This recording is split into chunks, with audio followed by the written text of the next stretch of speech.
Hi guys, welcome to HardReset.Info channel. Today I have OPPO Reno 12 FS and I want to show you how to see available random access memory on this device.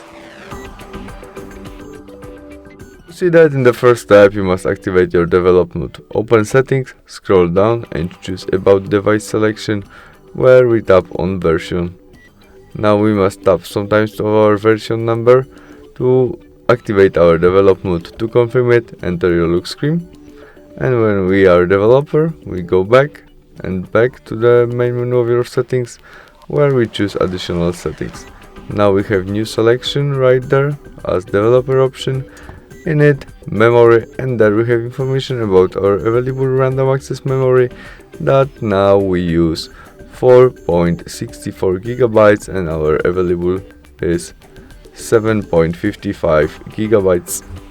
That's all. Thanks for watching. Bye.